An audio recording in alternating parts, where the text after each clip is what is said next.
think, every day you've got to, don't sort of look at the big goal like, oh, I've lost 10 kilos. Just be like, yeah, this dress looks good on me, or I feel nice today. Just celebrate that. I think that's important.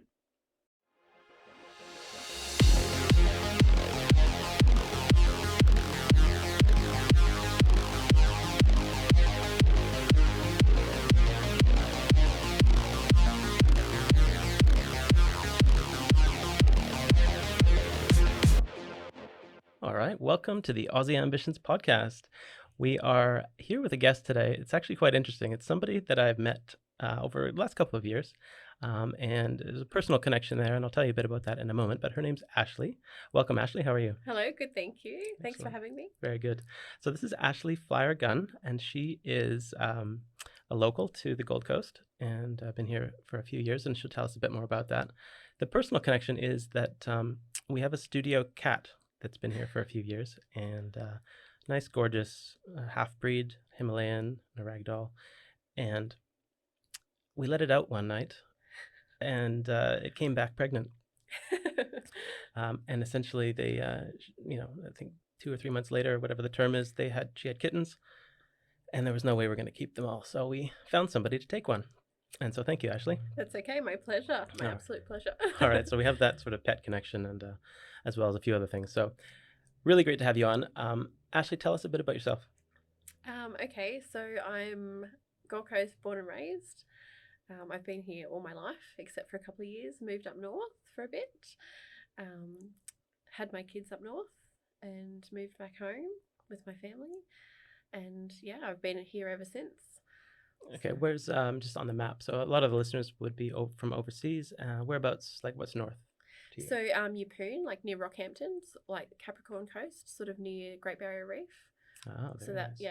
So lived there for a few years. Oh yeah. Do you like the ocean? Are you like an ocean person? I do. I love the ocean. I do love the ocean, but you have to be careful up north because you can't really swim in the water there. It's full of stingers. But yeah, it is beautiful. But the Gold Coast is much safer to be swimming in. Absolutely. Yeah. Yeah, well, so that's a good little piece of Aussie trivia. So stingers, we'll cover that off. They are small little, what are they? I'm not sure, but yeah, if you don't wear a stinger suit when you go swimming, like from sort of the Capricorn Coast north, like further north, yeah, it's quite painful. And okay, so it's like almost like a wetsuit, something to cover your full. Yeah, it's really ugly. So the trade-off is really not going to wear it. Yes. And not going to go in the water. It's not fashionable. Got it. Yeah. I'm pretty sure there's certainly jellyfish that'll sting you, so that's possible. I don't think they come down this far south, so yeah.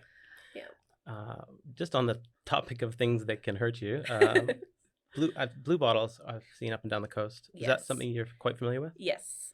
So the first time that I took the kids to the surf beach, they got absolutely nailed by blue bottles, and I've never been stung by blue bottles, and I've lived here my whole life. And I was standing in the water, and all of a sudden my daughter was screaming, and I'm like, oh, you'll be right. It's probably just, some sea lice. I'm like, just go put some water on it. And she, was screaming. And then I turned around, and my son was, I could see the blue bottle marks on his wrist, and I had no idea what to do. But luckily there was a surfer, and he's like, oh, here, I've got water. And so it was all sorted. But they didn't want to go to the surf beach after that. So it's a pretty bad experience. Okay, so we're sort of promoting the stereotype that there's a lot of dangerous species here. It's not that bad. All right. Blue bottles are we'll probably have to get a link going with that, but it feels like a little mini jellyfish, really tiny. It is, yeah. It's a tiny, tiny little thing, but their tentacles are really, really long. And it's not that they're stinging you on purpose. It's just, it's their defense, I guess, mechanism, so that they don't get eaten either. Okay, but it's definitely up and down the coast. I think they're all over the place, but not all year long. No. And they're really easy to spot. Yes, yep, they're bright blue, like the headphones. Yeah. That's right. So cool. Well, there's a little intro into your familiarity. So you sort of consider yourself a Queenslander? Ish. Yeah. And have you ever traveled overseas? I haven't. I've never been overseas. That is definitely a huge goal of mine. I've always wanted to travel the world, actually. Okay. Just certain things things came up and I couldn't go. And but yeah, I have family overseas, so I would love to go to Europe and stuff like that. So Awesome. yeah. All right. Well, now that we're here, we got you here, and we've got this theme going. It's on the topic of ambition and just more about life in Australia, a bit of fun. It's more about what people are working on or maybe have done. But I like the question of where people are going and like what they're gonna try to do next. Yeah. So yeah, we might kind of touch on a few of those things. But is there something that you have been working on in your personal life, or what are you up to? Yeah, absolutely. I'm actually renovating a house at the moment, so it's been obviously a little bit more difficult during COVID and changing jobs and stuff like that. So it's been quite difficult, but yeah, it's proving to be fun when the tradies show up on time. Yeah, so hopefully once I've done my renovations, I can start doing my beauty therapy from home and start building up my clientele again and stuff like that. But Okay, wow. All right, so you definitely let's just touch on the house. So it's not a new home, but it's a home that you got recently? it's a house that's been in my family for the last 40 years. So it's a very old home, local to us, and yeah, it pretty much needs everything done from roof to to floor. Like it's yeah, needs everything done, but I'm enjoying it. Wow. But it's a lot bigger than I initially anticipated. So I've built a house from scratch before, and I found that so much easier than actually renovating an existing house. So I'm finding it extremely difficult, but interesting learning curve. That's amazing. Just when I thought we had lots to talk about, you just added another I one, know. Sorry. which is home renos and just life and all those things. I mean, great. So there's lots of things. Maybe if we can just touch on, so you touched on where you come from, a bit who you are. Yeah. You mentioned you were a business owner, or you still Yes. are, but what was that about? Where did that come from? So I actually was a beauty therapist and studied and got into the industry, and I actually had a fall at my workplace, and I had a bit of nerve damage in my back, and I thought I'd broken my back at the time. And as soon as the doctors were like, it's nerve damage, I'm like, sweet, okay, back into it. And they're like, oh, recovery is usually longer. So I was pretty shocked, and I sort of got myself into a dark place. Like I was just quite depressed, and my mum could definitely see that I was sort of getting down on myself, and sort of started eating my feelings. I don't drink, I don't smoke, but would sort of just be eating when the kids had gone to bed. And once I sort of got on my feet and I was able to, stand for, like longer periods of time, Mum and I had always wanted to do something in business together. And she said, look, now you've got the opportunity, you can't do beauty therapy straight away. So why don't we look at going into business together? So we'd always wanted to do something in fashion. So we opened a clothing boutique on the Gold Coast, and it did really well. So we had that for about 12 months, and then we looked at opening another store, and we did that as well on the Gold Coast. And yeah, we were doing really well, and then 6 months into the second store, COVID hit, and it was just too much to keep them running. So unfortunately we had to, make the hard decision of closing those businesses down. But yeah, it was a lot of fun. And, I guess with these times, a lot of businesses have been hit really hard, and we just have to sort of roll with it and adapt and come up with new ideas, I guess. So Wow. So that's actually the first time we've had somebody speak firsthand about the effects on their business, where it was sometimes it's a bit of like you're just not sure and you're still waiting it out. Yeah. But there was a clear point where you're like, that's Absolutely. It. We gotta make the call, and it's just not going to be sustainable. And that's a scary thing. It is. I would think. Yeah, it was really sad. It was a lot of hard work, and we were quite successful up until sort of that point. And then, obviously the schools closed, and, I couldn't be at the shop and stuff like that. So yeah, we just had to make the hard decision. Like, do we keep waiting it out to see how long this is going to be, or do we make the decision and go, okay, well, this is not working. We're going to have to try something else, or go down a different avenue, Wow. maybe online or something like that. Yeah. But Well, what I like about the origins of it is it sounds like there was a bit of a genuine interest, or it's like a business of personal interest. yeah, Like the idea of clothing and fashion and beauty, is that close to absolutely, your heart, your inside? absolutely, yeah, yeah. Um, So, and so even more so to be having that switched off through no fault of your own is a bit. Do you still have the spark? Is it just more like a situational thing, and you'll be like, "Oh, we'll be back," and yeah, I definitely think you'll see us again. Even now in the particular area we're in, we still have people saying, "Oh, where have they gone?" and stuff like that. So it's really nice to see that we've got a genuine following. But it's definitely a goal of mine and my mum's. So we've always sort of gone, okay, what's the next step? And we're very sort of, we like to strive to see what we can do and how we can get there. So. yeah. I mean, this could be helpful for people listening in that definitely are facing the same thing. Obviously, different countries, lots of different scenarios and Yeah. different levels. In Australia, we're kind of emerging, we're coming out of it. There's this sense of recovery and economy, but it's so different for everybody, obviously. And It it's is. not like you can just. Everyone, I think, is a bit gun shy about stepping back into trying things because it's 100%. like, what? And retail. I What mean, if? what is retail now? So, it looks different for everybody. And, we were a new business.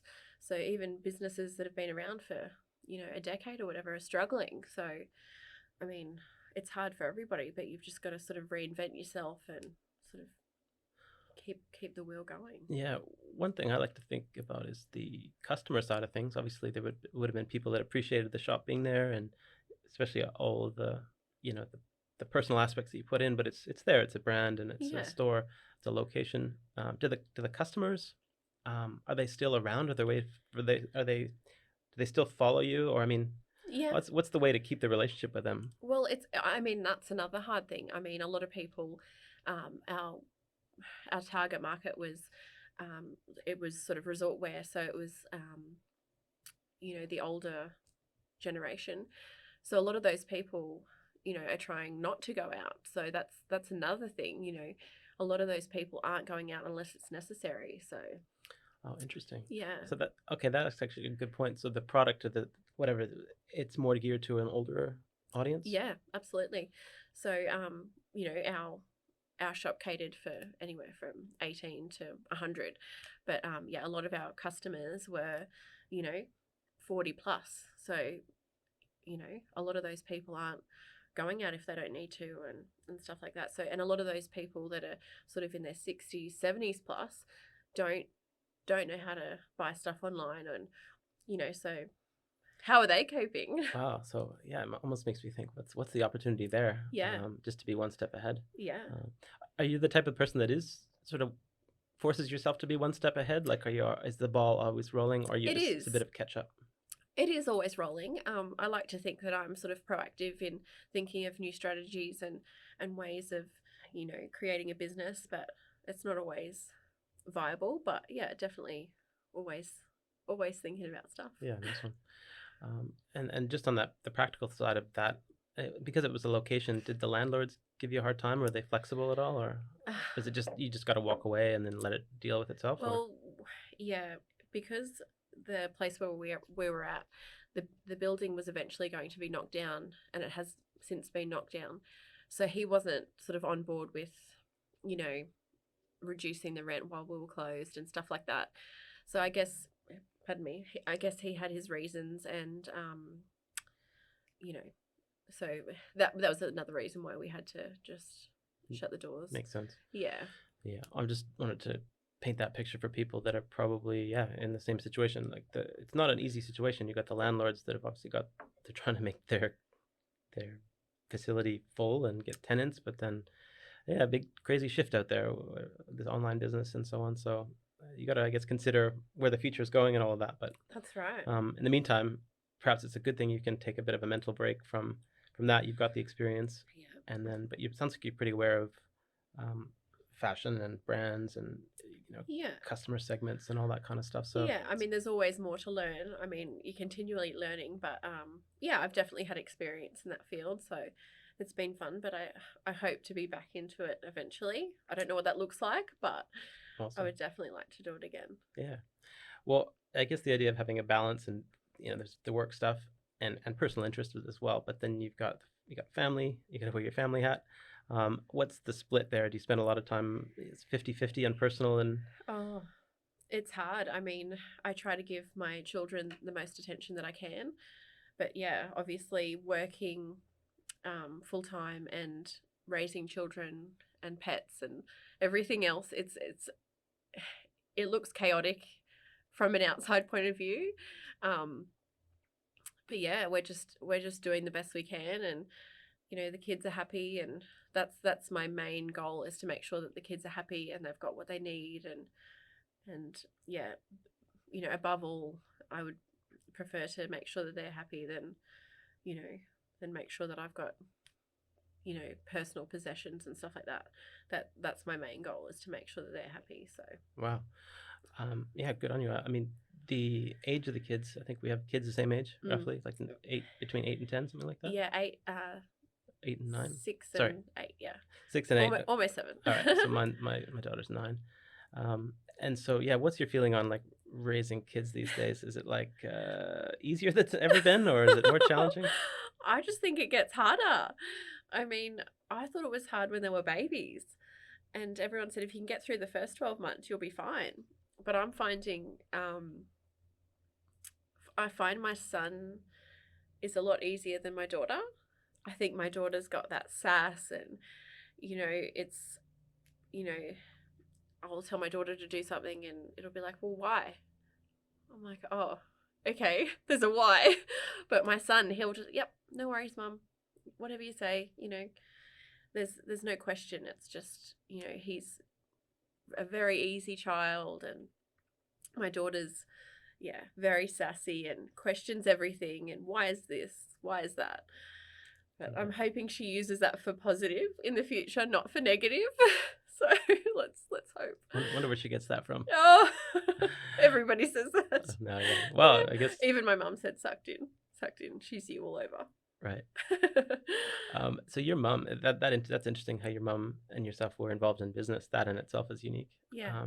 Like in the raising of the kids, is there a lot of support around, like grandparents? I'm not sure the overall mix. There is, yeah. So my mum and dad are very much involved with the kids.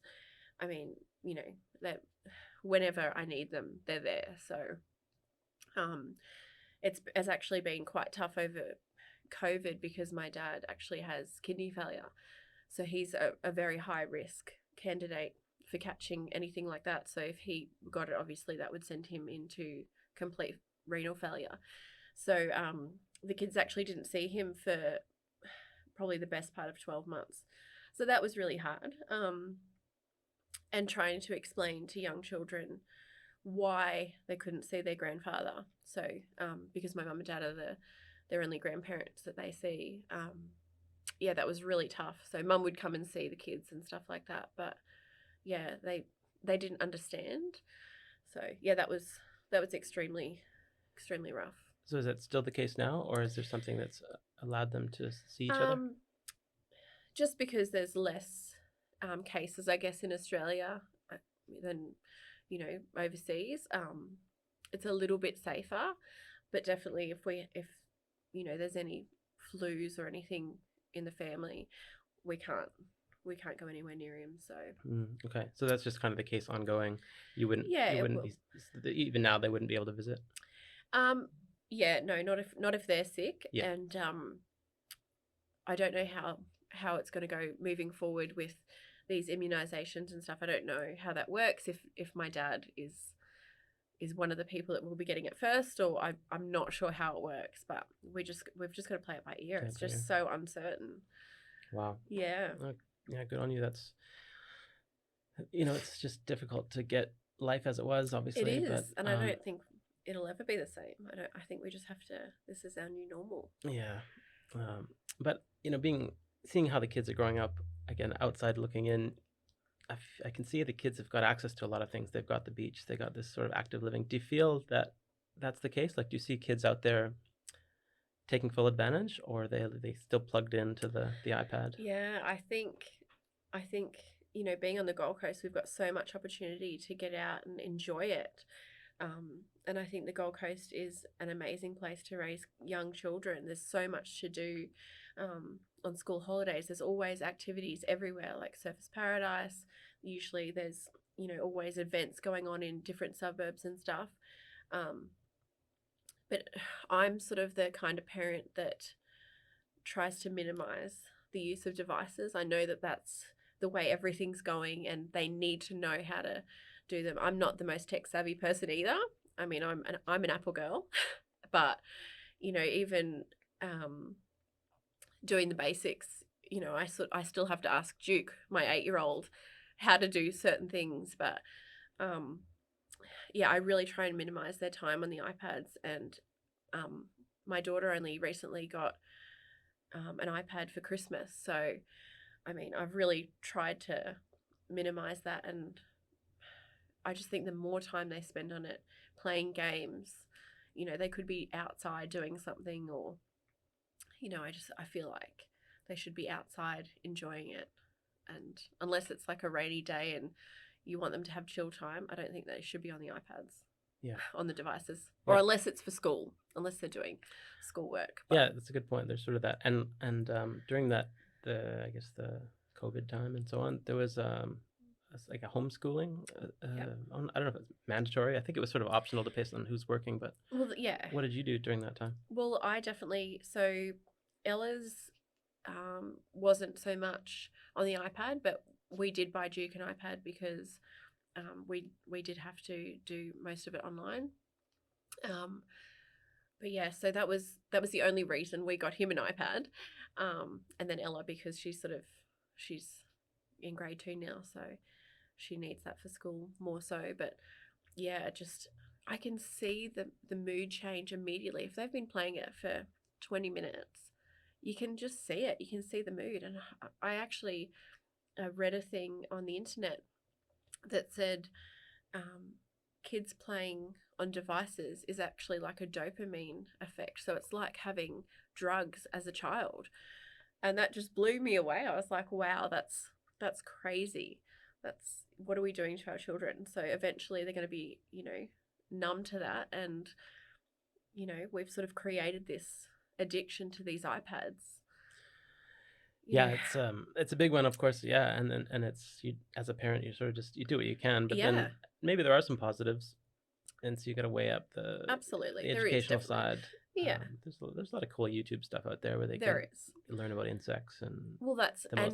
Yeah, my son's definitely into that sort of thing, but yeah, it's just you just have to be so onto it. You just have to make sure that you're monitoring what they're playing and what they're doing. And whereas, yeah, my son really likes YouTube and he loves planets and finding out about all these different planets and stuff like that. But my daughter's sort of more the one that likes playing the games and, It's kind of neat. Yeah. Do you get the sense, again, just to make the link between Australia and maybe other countries, do they have a sense of where they are in the world? Do they have questions about, I don't know, different countries or? I think they definitely do have questions about other countries. Like a lot of their peers at school are obviously from different origins. And it's funny, my son will say, okay, this boy he lives in China. I'm like, oh, no, he doesn't live in China anymore. And he's like, yeah, he travels from China every day to the Gold Coast. I'm like, oh, okay. He's like, I've asked him. I'm like, okay, that's fine. Okay. So he thinks that they travel from another country every day to come to school in Australia. So that's quite cute. It is cute. It's cute. And I think the school does, and probably any school would be making efforts to celebrate the diversity and kind of get it out there. They've done some cool things at the one of the schools about just showcasing, like there's little food stalls, and I think the UK you could get some biscuits or something. And it's funny how you stereotype a country and their food with their food, right? Yeah. But let's start there. Yeah. I enjoyed that walk around of the stalls. Yeah, like a multicultural day. Yeah.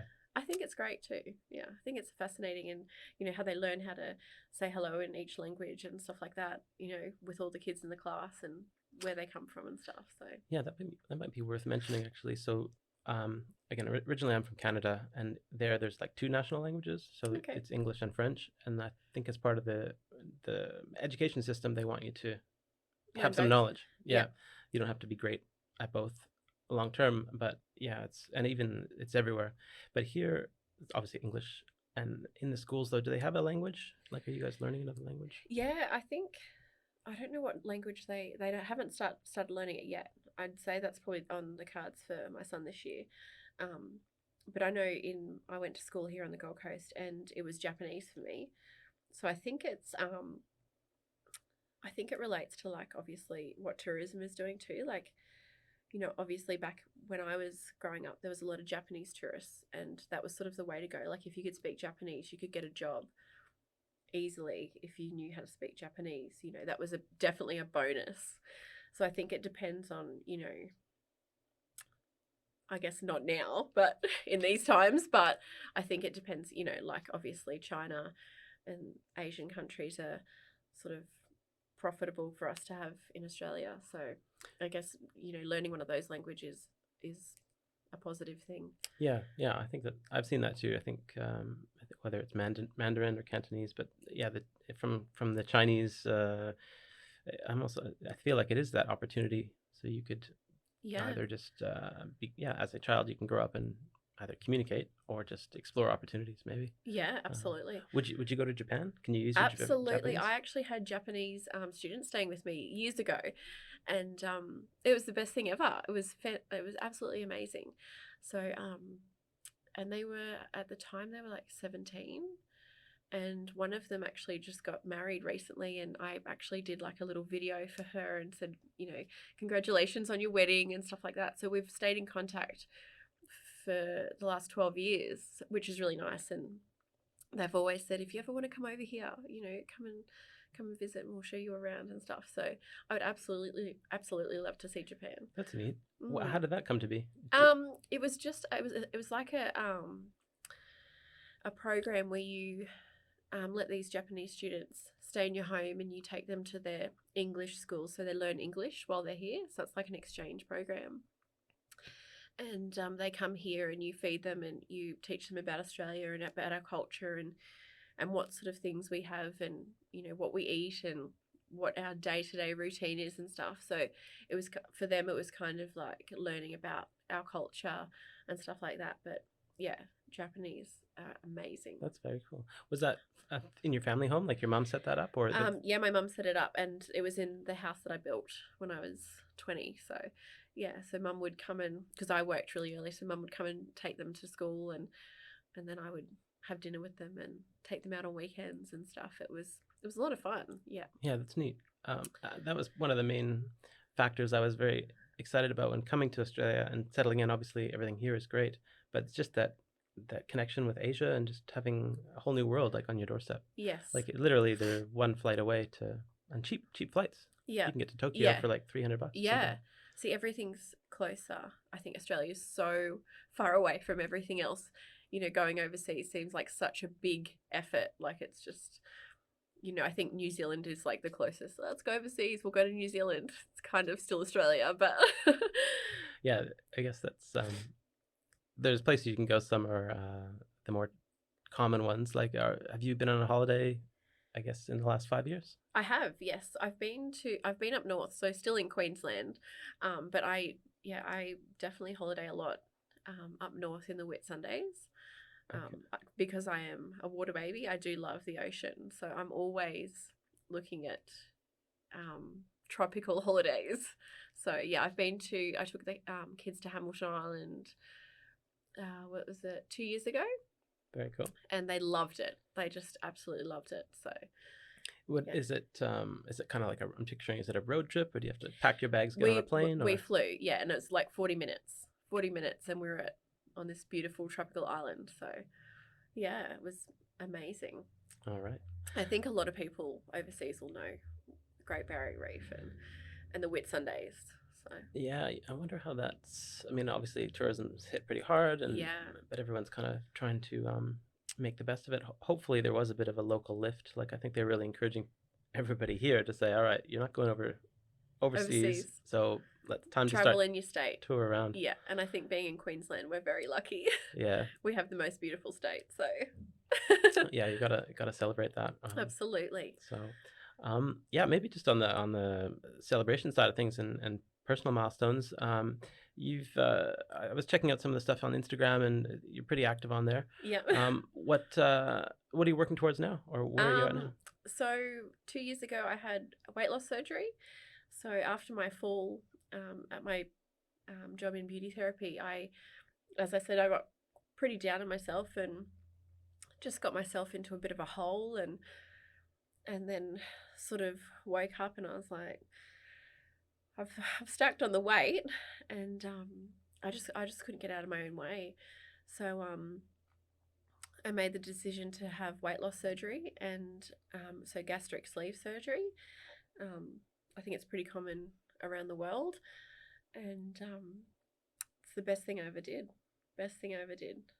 It's not easy. It's definitely not easy. It's not the easy way out. A lot of people that I would tell before I had it would say, "Oh, why are you doing that? Why don't you just, diet or go to the gym?" And I was like, I get that, but once you get to a certain point, I think you just need that extra tool to help you. Like, I wasn't mobile enough to be getting personal training sessions or anything like that.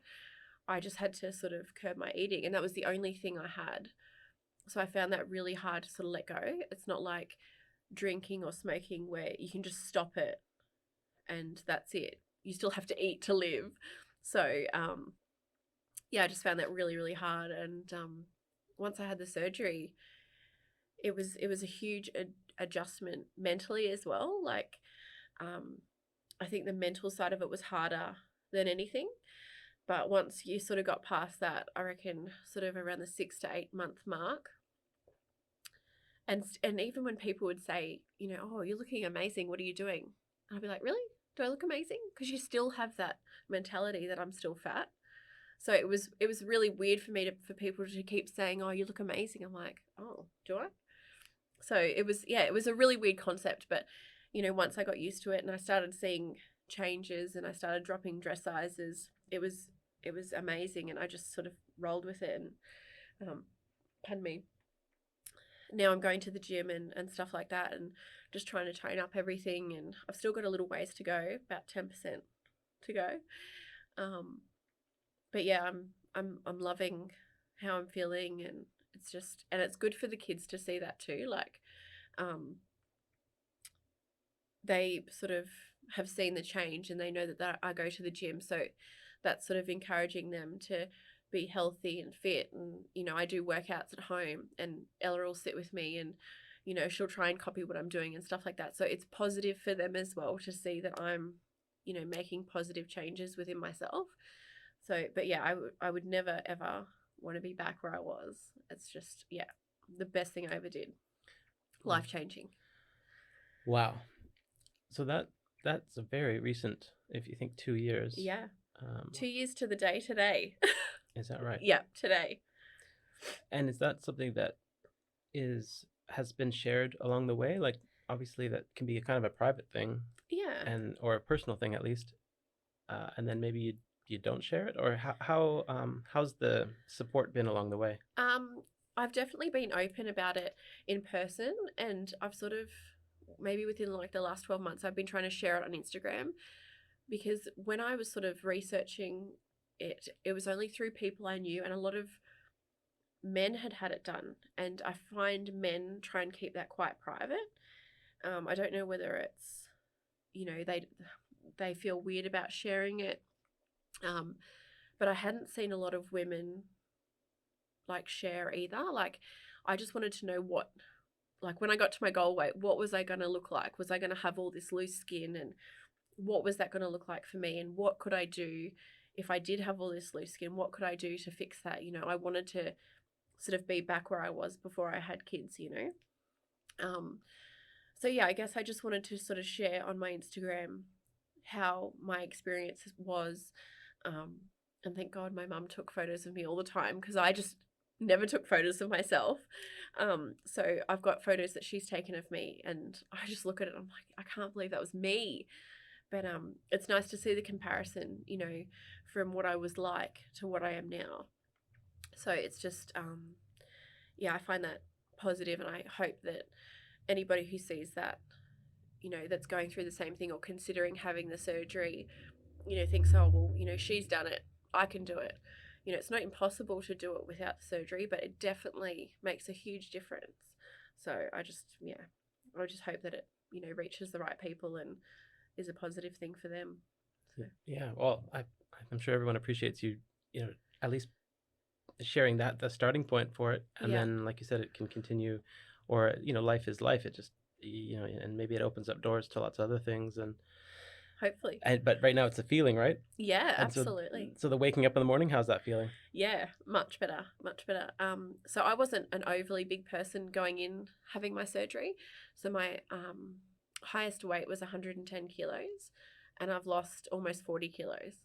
So I wasn't, you know, one of the bigger people.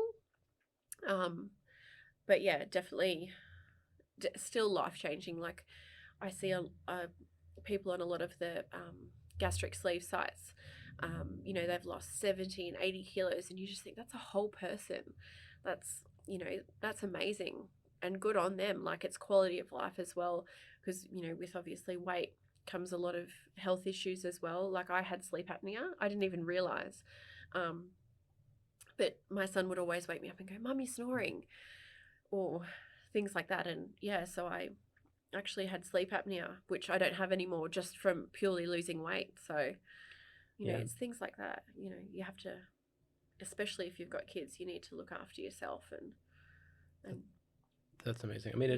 it is inspirational, and I think a lot of people could Thank you. look at themselves and think, okay, am I don't know if it's about being the best version of yourself, but I think it's about trying to live a full life regardless, and maybe Yeah. not missing out on things. Like if you're, yeah, I can definitely understand people, but life gets in the way, of course, Yeah. and it prevents you from, yeah, like probably enjoying the everyday. And so, Absolutely. what I was curious about was the maybe the upfront. It would have been a pretty big decision to make because we're talking about surgery. Is it a medical opinion, like someone had to get involved to say, we give you the green light to do this, or is it more of an elective thing, like So cosmetically? yes and no. So in Australia, you have to go through a doctor and get a doctor's referral to have the surgery done. Um, so with my experience, I had to get myself in a health fund because the health fund covers, I think it's like 90% or something like that. So at the end of the day, I was only out of pocket $1,500, and the surgery was $25,000. So it is quite pricey. I know there's other ways around it. I know other people that have used their super to do it so they don't have to wait the 12 months. Um, but I think now the Medicare have sort of stated that your BMI has to be a certain, I think it's like 40, your BMI has to be 40 before they'll accept you as a candidate. Um, and I think if your BMI isn't 40, I think you have to have like medical issues like maybe diabetes and stuff like that. So, you know, things that will obviously impact your health if you don't have weight loss surgery. So things like that. But yeah, so it's definitely a huge cost and it's a huge decision. Um, I found the recovery really quite easy. Um, and all they do is remove a part of your stomach and staple it, and it's through keyhole surgery. So I've got 4 little scars across my stomach, and yeah, like you wouldn't know. So it's almost like the technology is to the point now where it's maybe safer, less invasive, maybe Absolutely. recovery times Yeah. easier. Yep. You know, obviously, it's we're still talking about other, you know, like holistically, there's probably other things to consider. Absolutely. But I can relate to appetite, and it's one of those things. And Yeah. maybe there's lifestyle factors, other things like stress can get people. Absolutely. And but with the appetite side of things, so it literally, if I understand, the stomach is smaller technically. Yep. So does that mean naturally the appetite is less, or? Absolutely. So when I first had it done, there's a period of time where you have to be on liquids after your surgery, obviously immediately after. I believe it's for 2 weeks, and then puree for 2 weeks, and then soft food, and so on. There are, like with anything, there's side effects. Mine was I lost a lot of hair, so a lot of the so my doctor said, make sure that whatever you're having is quality food. Like, don't have bread. I mean, a lot of people can't eat bread, but don't have things that aren't going to be nutritious for you. So protein, like make sure you're having high protein foods, because protein's the thing that will stop your hair falling out.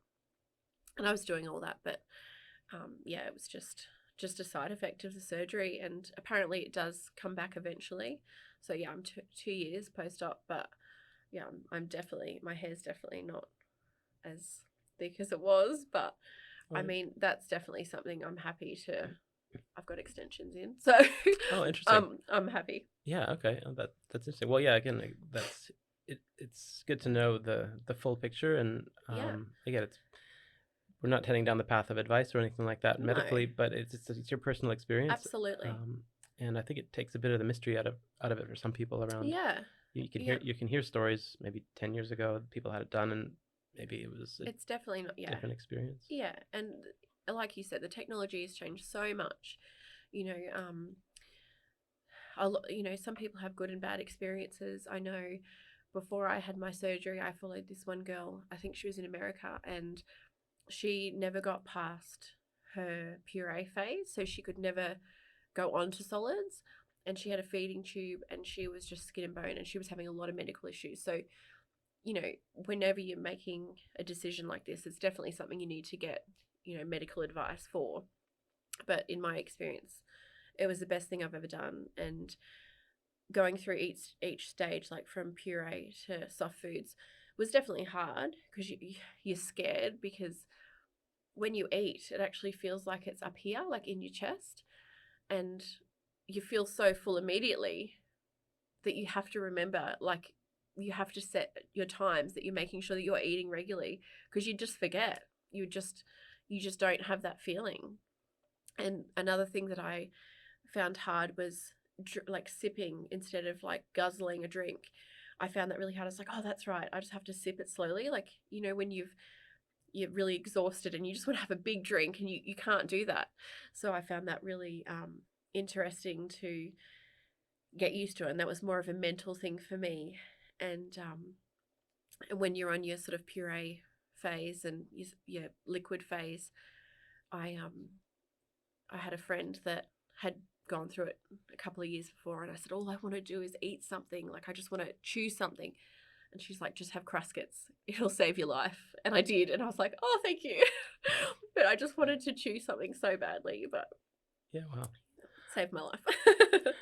Look, I mean, yeah, you fully embraced what's involved. Obviously, you went ahead with it, and then you've kept on the plan, and it sounds like it's been super positive. So like, I was just curious about the educational side of things. Do you find yourself like living and just knowing a lot about it? Like, do you get into like, oh, that's because of, do you know more about your body because of this? Absolutely. It changed a lot of things, especially with women. It changes things in the menstrual cycle as well. I won't go into that too much, but it's definitely different for women on that side of things. But yeah, just you start to know your body a little bit better, and your limits, like with eating. Like, I would always put more on my plate than I needed, and you'd sit there and look at it and think, oh, I don't want to leave that on my plate.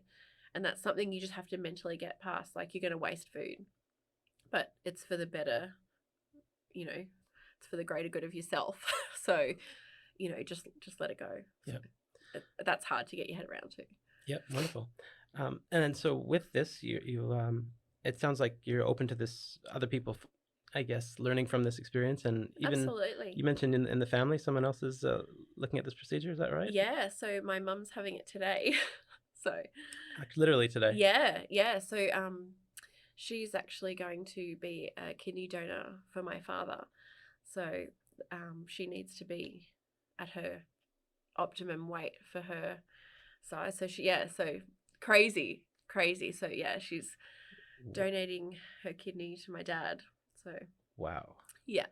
Okay, So that's why she's having it. So so there's lots of things that are connected there. Absolutely. She would have supported you. Did she support you in your early decision? Yeah. She was all on board. And then, and what's the timeline? Is that in the immediate? I imagine she needs to recover and do that for a period of a couple of years as well. Yep. So I think she has to wait a year before she can do anything, like with the kidney transplant and stuff. And I don't know if any of the listeners know, but having a kid. So when you're a recipient for a kidney, they don't actually remove the bad kidneys. They just add the donor kidney to your body. So it's actually, I've heard, and that's what my mum's been told, that the donor is actually the one that has a harder time recovering from a kidney transplant because they're actually having an organ removed, whereas the recipient is just having one added. So that's I'm definitely gonna look into that more. I hadn't heard of that specifically. And it's funny that you think that would be, you hear quite simple. Yeah, well, you hear about kidney, organ transplants, and you sort of think you understand. Yeah. But the idea of course, if you're having it removed, there's a recovery. It would be severe, and it's a significant thing. Yeah, your body would go into shock, I would imagine. So yeah, it's definitely been stressful for me. You know, both my parents having major surgeries. Yeah, it's mind blowing at times. So even if my mum and dad aren't matches, or my mum's not a match for my dad, there's a donor registry, so she can donate her kidney, and then the match for my dad will, come from somebody else and stuff like that. So there's, again, technology and, the medical science has just come so far.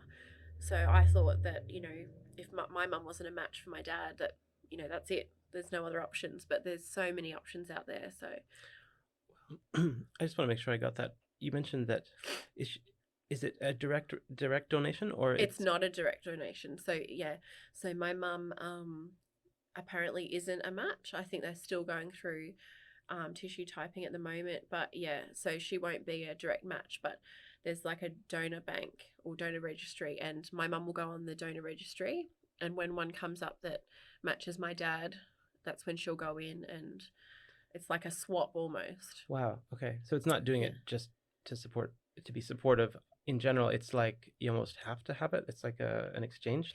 It is, yeah. So otherwise, if mum didn't want to do it, there's other avenues as well. Like sometimes, people might not have family or anybody that's willing to donate a kidney. So, there's other ways around it. Wow. Yeah. So. Wow. Well, definitely, I'm wishing everyone to get through that. Yeah. And, I guess it's one of those things, if you can just be mentally up for it, tough, and get that support, and so I think the best thing for my mum is just to be as fit as possible, and she's taking the steps to do that, which is fantastic. So good on her. It'll be great for her. There's a story there, isn't there? I know. Well, you're doing us a favor here and letting us in on all that. So I mean, there's lots in there. It's like how the healthcare system. It's like how does it all work? And but yeah, let's we can talk about that another time. Yeah, exactly. So look, I think that the procedures is one of those things in life. I think other people may have. There are lots of things people can consider. They're trying to quit smoking. Is there like an extreme treatment for that? Even things like mental health and depression and stuff. I think people sometimes go pretty hard on the medication. Yeah. And they stick that, and they actually maybe ride that out, and ongoing they have that kind of a treatment that helps them live a good life. Yeah. With something like this, because it is definitely health related, but there's a cosmetic piece to it. Yeah. Do you find other people are considering options outside of Australia for this? Like I hear about, the what do you call it, medical tourism? Yes. Thailand's a destination. Absolutely. Just curious about your knowledge on that. Did it ever come into the picture? Yeah, I definitely looked into it, because obviously that was pre-COVID. I definitely looked into it, but what worried me the most was it's relatively simple, like a simple procedure. And I did do my research with my surgeon and everything like that. And I got a fantastic surgeon on the Gold Coast. And I just worried about, the aftercare. Like my surgeon was always just an email away, and he would check on me religiously. And I worried about the aftercare, never being overseas before. How would I recover? I didn't come out of anesthetic very well. It took me a bit longer to come out, and I was quite sick. So that was another factor that I didn't know, because this was my first surgery. Coming out of surgery, I didn't know, what that would be like, and I didn't know if I could go with somebody, or, if my mum was going to have the kids for me, would I have to go alone? So that wasn't really an option for me, even though it might have been cheaper. If there was any issues after the surgery, I wasn't covered here in Australia. So I think I was always going to go down the private health cover route, and make sure that I had the right care and things like that. You just don't know with things like that what's going to go wrong. So I didn't want to risk any of that, especially having children and being on my own. So For sure. Yeah, yeah. I can't imagine you'd ever would have considered that. I just wanted to put that out in terms of sometimes people look at more, perhaps not something as invasive or with the recovery time, but you get your more of the cosmetic procedures. Yeah. Those can, even in Yeah. Europe, I think it's quite common. People will go to Mexico. yeah, Yeah. or different. And there's definitely places I've inquired about obviously when I get to my goal weight, different things I want to do. Obviously with COVID, it's not possible at the moment, but there's definitely companies that I've spoken to, and yeah, like they're like with breast surgery and stuff like that, and tummy tucks, their quality and what's the word? What would the word be? Standards, I guess, are really high, and they do so many that, yeah, I would happily go over there. It's just obviously, yeah, you'd want to have a great support person and stuff like that, going over and making sure that you're all okay and stuff like that. Yeah, yeah. No, it's a really balanced picture that you're painting. I think people can consider, look, if it's going to help you. Yeah. Don't. Obviously, there's status quo, and people can talk you out of it Yes. based on what they think they 100%. know. Yeah. Do you think it's a slippery slope with the cosmetic side of things? Like if someone's gone through a transformation, is there a point where you're like, all right, we did it, you could celebrate, or is there some kind of mental lingering, not necessarily yourself, but Yeah, maybe other people that you see? I completely understand how people could get obsessed with surgeries and tweaking things. I'm, coming from a makeup artist background, I'm always looking at myself and going, oh, yeah, I could do that, or I could do this, or, and it's things that I probably don't necessarily need to do. And without mentioning it, people would probably say, oh, really? Like, I've mentioned these things to my mum. She's like, don't you dare. But, things that aren't necessary, but you just think, oh, I could do that, I could do that. But when do you draw the line and go, okay, enough's enough? Yeah, so I don't know. I think I would be one of those people that could just keep going. But yeah, there's got to be a line, and you got to have a reality check, which is my children, and you got to think, okay, what are my kids going to think if I'm having all this done and it's showing them that I'm not happy with myself? Is that going to then show them that, maybe they need to change things about themselves, when I don't want them to think like that? So yeah, that's the, yeah, it's definitely a slippery slope, I think. That's I like that you brought it back to the, I guess, the family unit, and it's sort of like, what does your world consist of? Sometimes it's, if it's the selfie shot, and it's like, Yeah. that's, it's good to have a good sense of self, I think, but then, Yes. like, of course, the family and just the overall purpose, and Yeah, that's right. it can all fit in. But Yeah. oh, well, so that being said, you've got a good story going. Is there anything you're thinking of next for yourself, or like, obviously there's a bit of I definitely have some goals this year. I definitely wanted to look into a bit of cosmetic surgery, just to sort of finish off, my goal and everything like that. So yeah, I've definitely enjoyed getting back into the gym and stuff like that. It's definitely almost an obsession now because you see the results so much quicker now that I've lost the weight. Yeah, so hopefully next time we sit down and chat, I'll look a little bit different. Well, that'll be interesting. Yeah. I mean, it's just a moment in time, right? Yeah, and that's people right. can go through transformations. That's right. Do you feel like you could lend your hand with a bit of, I don't know, just coaching people through things? Yeah, Is absolutely. that I part of mean, your I'm world? not a professional, but I'm happy to, touch on my experience with everything that I've been through, and not being able to exercise for a long period of time, before my surgery and stuff like that. Yeah, I'm more than happy to answer questions and help anybody that needs a bit of guidance. Oh, Yeah. wow.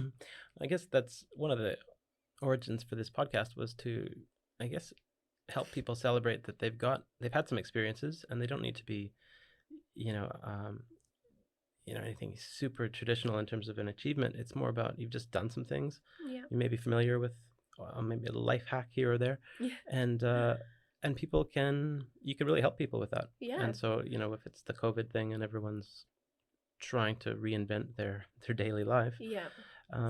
it's just that sense of maybe circle back and look at maybe the what you like doing, and then what could benefit others. Yeah, And maybe absolutely. a mix of that, and Yeah. then maybe start a YouTube channel. I don't know if anybody would listen. Yeah. But it's more about connecting. Yeah, And absolutely. I think I'd be happy to. we can find ways for people to sort of jump on, and so people can be listening to this in their car on their way to work, just trying to keep the topic going. So we've sort of covered a lot. What have we covered? We didn't Everything. We covered off on just obviously meeting you, Yes. which has been good. Have we missed anything? I think we've covered everything. What I noticed is you're pretty active on Instagram, and you're familiar with that. Is that a tool that you use like just as a bit of fun, or? It is. I really enjoy sort of. I mean, I've always been really interested in beauty and makeup, so I do love taking selfies.